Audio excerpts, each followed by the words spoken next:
यादव जी के देहल गोरी फेरी हो न बायना, फेरी हो न बायना।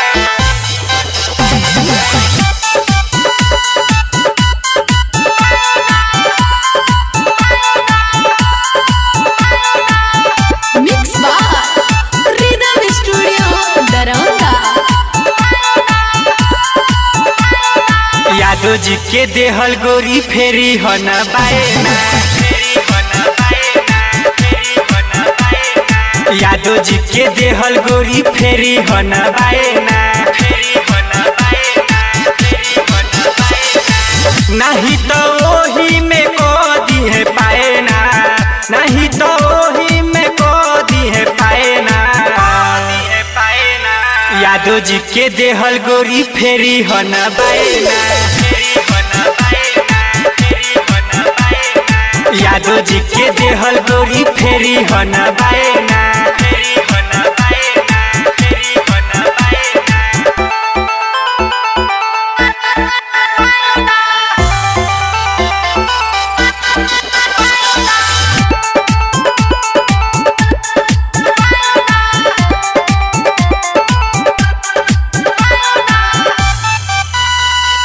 फेरी हो न बायना, फेरी हो न बायना, फेरी हो न बायना।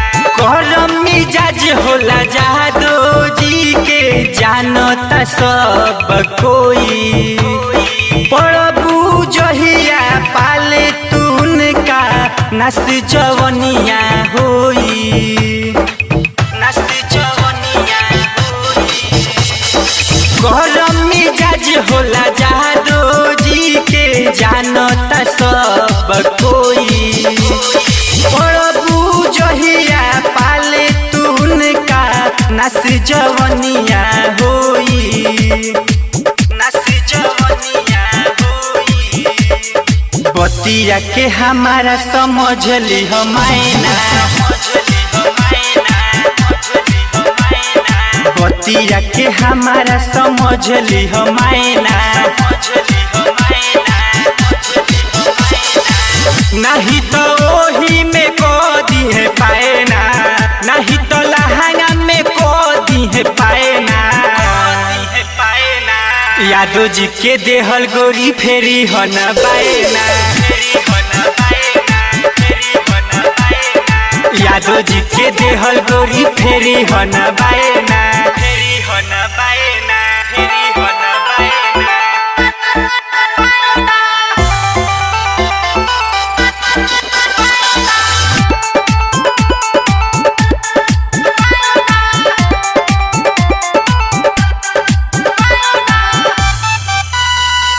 फेरी हो न बायना, फेरी हो न बायना, फेरी हो न बायना।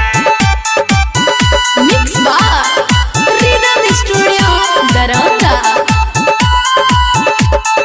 दूध दही के खाइल देहिया होखेला हठ काठा।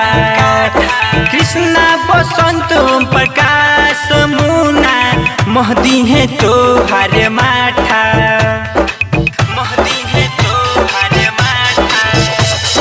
दूध दही के खाइल देहिया होखेला हठ काठा। कृष्णा बसंत प्रकाश मुना महदी है तो हर माठा, महदी है तो हर माठा। बबलू बेदर्दी से लड़ाई लो तू नैना, बबलू बेदर्दी से लड़ाई लो तू नैना। नहीं तो ओही में को दी है पायना, नहीं तो लहंगा में को दी है पायना। यादव जी के देहल गोरी फेरी हो न बायना, फेरी हो न बायना, फेरी हो न बायना। यादव जी के देहल गोरी फेरी हो न बायना।